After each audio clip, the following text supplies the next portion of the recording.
जय हिंद एंड जय श्री कृष्णा दोस्तों। भारतीय स्वतंत्रता दिवस और जन्माष्टमी की एक साथ ढेरों सारी शुभकामनाएं आपको।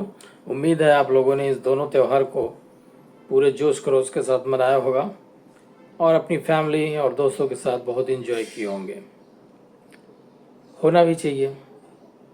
ये दोनों पर्वों का महत्व जो है, एक हमारी स्वतंत्रता से संबंधित है और एक हमारी धर्म से संबंधित है। दोनों जीवन में अति ही महत्वपूर्ण है और दोनों के हमारे जीवन पे बहुत बड़ा प्रभाव पड़ता है, क्योंकि हम किसी चीज को, धर्म का मतलब क्या होता है? आस्था, डिवोशन, लगन। जहाँ तक आस्था होगी, डिवोशन होगी, लगन होगी, वही हमारा धर्म होगा, वही, और वहीं से जन्म होगा कर्तव्य का, क्योंकि धर्म ही हमको कर्तव्य के रास्ते पर चलने के लिए प्रेरित करता है। तो धर्म और कर्तव्य का भी अनूठा संबंध है। और बात है कि स्वतंत्रता की, तो स्वतंत्रता की भी कर्तव्य से बहुत बड़ा संबंध है, क्योंकि हर व्यक्ति को, चाहे वो पिंजड़े में बंद पक्षी हो या रस्सियों से बंधा हुआ पशु, स्वतंत्रता किसी प्यारी नहीं लगती है। तो हर किसी को स्वतंत्रता चाहिए। लेकिन मनुष्य के जीवन में स्वतंत्रता कई रूप में होते हैं। व्यक्तिगत स्वतंत्रता, आर्थिक स्वतंत्रता, सामाजिक स्वतंत्रता।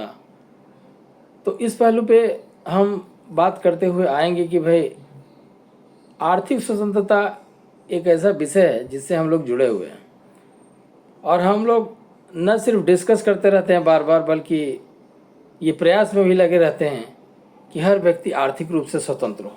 आर्थिक रूप से स्वतंत्र का मतलब क्या हुआ? आपके पास इतने सफिशिएंट पैसे होने चाहिए कि आपको अपना कोई भी काम करने के लिए किसी से उधार लेना ना पड़े, कोई लोन लेना ना पड़े। वो हुई आपकी आर्थिक स्वतंत्रता। आपकी जो बेसिक इच्छाएं होती, बेसिक इच्छाएं क्या है? रोटी, कपड़ा और मकान, गाड़ी। आज की डेट में गाड़ी मोटर भी जोड़ दिया गया है। उसके अलावा बच्चों की पढ़ाई लिखाई, अपना एक सामान्य जीवन जिसमें कि हमारी ज़रूरतों, हमारी इच्छाओं को पूरी की जाए। तो उसके लिए आपको किसी से उधार लेना ना पड़े और किसी से कर्ज लेना ना पड़े और कोई लोन लेना ना पड़े कहीं से। तो that is your financial freedom.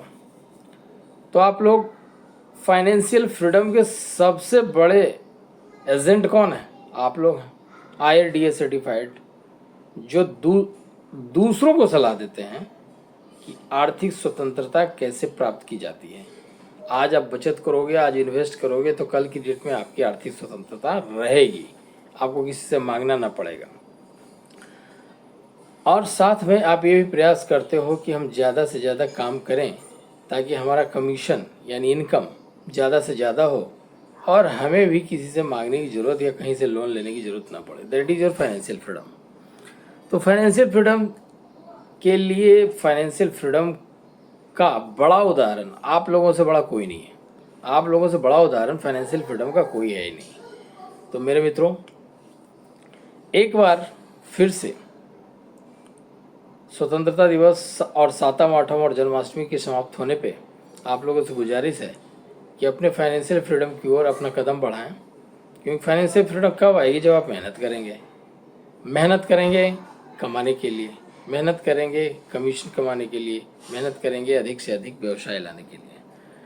तो 7वां 8वां के बाद आप लग जाएं। मेरा विशेष संदेश उन अभिकर्ता मित्रों से हैं जो शून्य पे हैं अभी तक, पिछले महीने से या अभी इस महीने तक शून्य। Please don't be zero. मुझे जीरो पसंद नहीं है। I don't like zero, nobody likes zero, you don't like zero, your family don't like zero, your children don't like zero, nobody likes zero. तो zero पसंद नहीं है और zero से किसी चीज़ का हल नहीं होता है। मैं आपसे पूछना चाहता हूँ, क्या आप घर में सुबह उठते हैं तो पूरे दिन 24 घंटे में आप कोई काम नहीं करते हैं? आपका आउटपुट घर में ज़ीरो होता है? नो। क्या आपका बच्चा स्कूल में ज़ीरो मार्क्स लाता है? क्या आप किसी कंपनी में जाते हैं तो ज़ीरो काम करते हैं, काम चोरी करके आपको सैलरी मिलता है? पूरे महीने आप किसी कंपनी में जाते हैं, सिर्फ हाजिरी देते हैं? क्या आपके पास अगर छोटी मोटी दुकान है या कोई व्यवसाय है तो क्या उस व्यवसाय में आप जाके कोई एफर्ट्स नहीं डालते हैं, ज़ीरो करते हैं? क्या आपकी दुकान की सेल जीरो होती है, बिक्री जीरो होती है, आपको कोई आमदनी नहीं होता दुकान से? क्या आप नौकरी कर रहे हैं तो आपको जीरो सैलरी दी जाती है? क्या घर में आपकी वाइफ या आपकी माँ या जो कोई भी हैं घर में जीरो खाना बनाती ही नहीं है और बिना खाना खाए आप रहते हो? तो कहने का मतलब यह है, जीरो कहीं नहीं चलता है। आप LIC में ज़ीरो इसलिए करते हो क्योंकि यहाँ पे ज़ीरो करने पे कोई पनिशमेंट नहीं है, कोई नुकसान नहीं है, कोई लॉस नहीं है, कोई तुरंत अनुभव होने वाला नुकसान नहीं है। नुकसान है, नुकसान किस चीज़ का है? अभी अभी जस्ट मैंने कल रात को ही राजपाल यादव का वीडियो भेजा था। उस वीडियो में राजपाल यादव ने क्या कहा कि अगर तुम एक सेकंड को, जीवन के एक सेकंड, बीते हुए एक सेकंड को वापस ला सकते हो तो जितना वक्त बर्बाद करना कर लो, लेकिन अगर वापस नहीं ला सकते हो तो समय को ऐसे निचोड़ो जैसे अगला एक सेकंड ही तुम्हारे लिए आखिरी सेकंड है। नहीं तो वक्त आने पे जब तुम समय को निचोड़ने की स्थिति में या समय को उपयोग करने की स्थिति में नहीं रहोगे तो समय तुम्हें ऐसे निचोड़ेगा कि तुम सोच भी नहीं पाओगे क्या हो रहा है। तो उसी पे आते हुए मैं कहना चाहूँगा, समय का सदुपयोग करो। और तुम जो LIC में अफोर्ड कर लेते हो ज़ीरो, ये ज़ीरो इसलिए अफोर्ड कर लेते हो क्योंकि तुम सिर्फ फाइनेंशियल जो गेन है या फाइनेंशियल जो दाव तुम्हारा लगा हुआ है LIC में, उसकी कैलकुलेशन करते हो। फाइनेंशियल के मतलब तुमने कुछ पूंजी नहीं लगाई है, तुम्हारा इन्वेस्टमेंट LIC में ज़ीरो है, तो तुम्हें लगता है कि हमने तो कुछ लगाया ही नहीं तो हमारा कुछ नुकसान नहीं है। भाई तुम समय का नुकसान कर रहे हो। 3 साल LIC एजेंसी चलाकर कोई अभिकर्ता 30 लाख कमा रहा है, कोई 3 करोड़ भी कमा रहा है, हम वहाँ तक नहीं जा रहे हैं। 3 साल एजेंसी चलाकर कोई अभिकर्ता 30 लाख कमा रहा है और तुम उसी 3 साल में 30,000 कमा रहे हो, तो यू आर लूजिंग 2,70,000। फाइनेंशियल बता रहा हूँ। क्यों? क्योंकि तुमने LIC का जो समय है, LIC एजेंसी लेने के बाद जो उसमें समय देना चाहिए था, उसका सदुपयोग नहीं किया। तुम कहाँ सदुपयोग किया? जहाँ पे बैठकर नौकरी कहीं कर रहे हो, शिपिंग में या कहीं पे, या छोटा मोटा धंधा लेके बैठे हो, तो तुम वहाँ समय इन्वेस्ट कर रहे हो जहाँ पे तुमने कुछ पूंजी लगा दी है या जहाँ पे तुमको सैलरी मिलती है बिना, मैंने थोड़ा बहुत करके, या बैठे हो किसी का कंपनी का कुछ काम आ गया तो किया, नहीं किया तो बस मोबाइल देखते रहे। तो भाई इस तरह से you are not using your brain, you are wasting your time.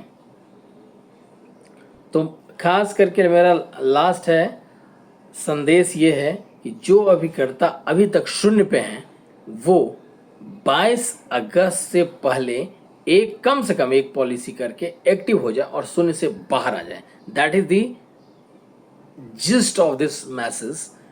Zero करने वाले अभिकर्ता प्लीज एक पॉलिसी करके एक्टिव हो जाए। Zero is not acceptable, not at all. Please listen,